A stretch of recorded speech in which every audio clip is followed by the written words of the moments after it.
Good morning, everyone. Good morning. So, yesterday in our Fit Mum group, we were talking quite a lot actually about C-section scars and how beneficial massage can be for these. So, some of you had quite a few questions about the C-section area, what to do with the scar, what you can do, what you can't do, why does it work.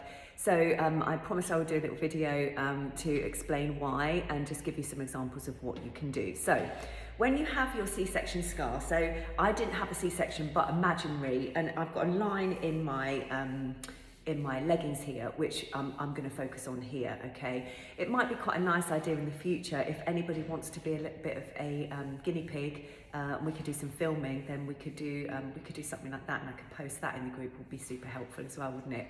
So, okay, so let's start with this, with this C-section scar. So I'm going to go from whenever you are ready to touch your scar. So some people are really squeamish about this and they don't want to touch their scar. They don't even like looking at it, especially if you've had a particularly traumatic C-section birth. Perhaps it's bringing back some memories. You don't like it. You feel anyway, you don't want to touch it. But let me just tell you to start by taking your hand. So you're going to warm your hand up. Warm your hands up and make sure, my hands are always cold, just make sure they're nice and warm, and you can just simply start by placing a hand along the scar. So first things first, you need to get used to actually touching the scar and getting some warmth into that area. So if you're okay with touching the scar and you're happy with it, then let's just continue. So you've got this line, of course. Now what you're going to do is just start massaging around the scar. So not directly on the scar, you're going to massage around the scar.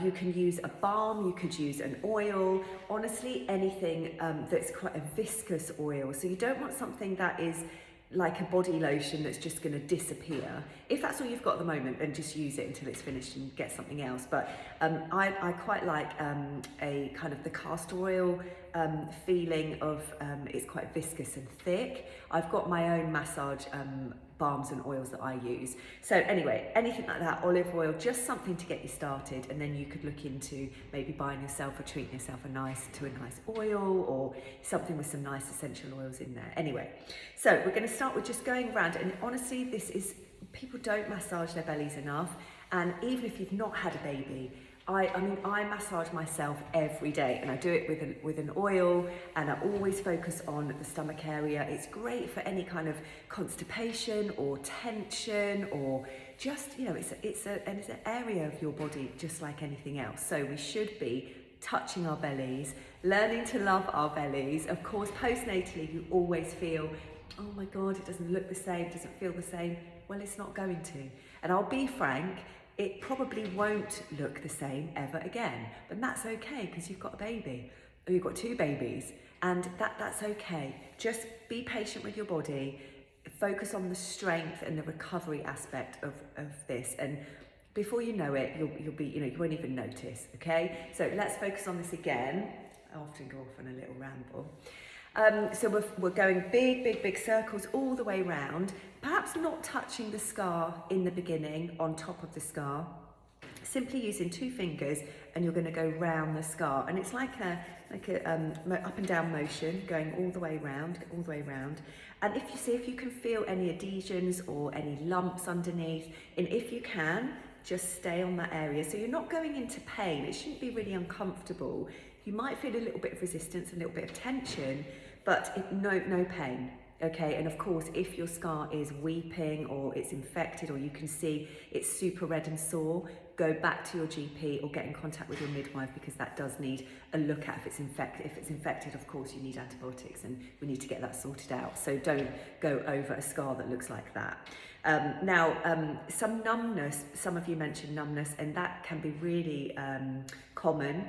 And you might not necessarily get rid of all the numbness, but massage itself really helps with that. So you're looking to get some warmth and blood flow into the area. I'm going to keep doing this now.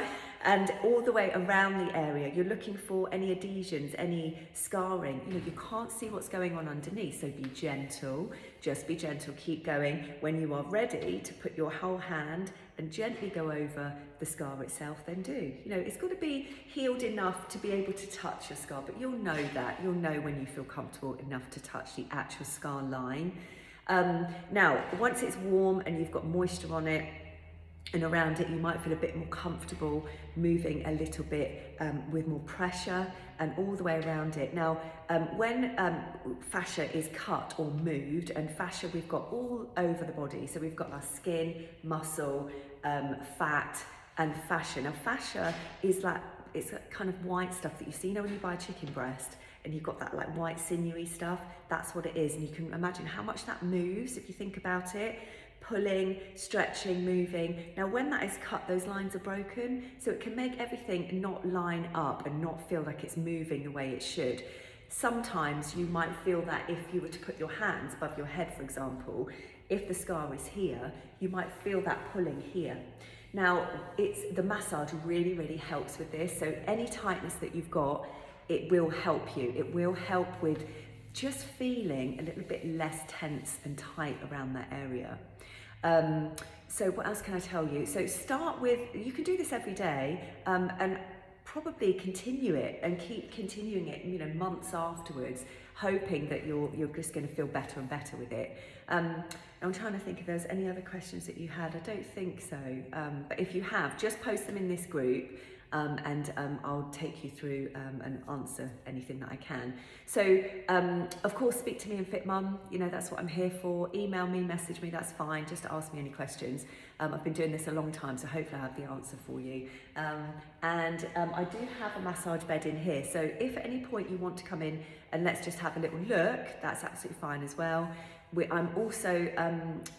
I can look at your diastasis, so any stomach separation that you're concerned about, that is a whole different video which I can do a video on, and that is where the abdominal muscles start to separate to allow the baby to grow, which is completely normal. Anything else I can tell you about C-section massage? Nothing other than it can only be good for you, really. You know, don't go into pain. If it's red or sore or weeping, obviously don't touch it and see a doctor. But just, you know, it's okay to touch your scar, be brave, touch it, it's okay, and it's a good idea for you to do that. Any questions, let me know, and I do offer a C-section massage service. It's a paid service, of course, it's a massage appointment, but I do, you know, focus on postnatal recovery, and it's a movement and massage package. So if you've got any concern that you think, you know, I need to actually sit down with Sam and talk to her for an hour about this, or, you know, you've got some concerns about the way you're moving, even it can be shoulders and chest and glutes and hips and all of that stuff, the stuff that changes after pregnancy and having a baby. So hopefully that has helped you, and yeah, I'll speak to you all soon. See you all next week. Bye.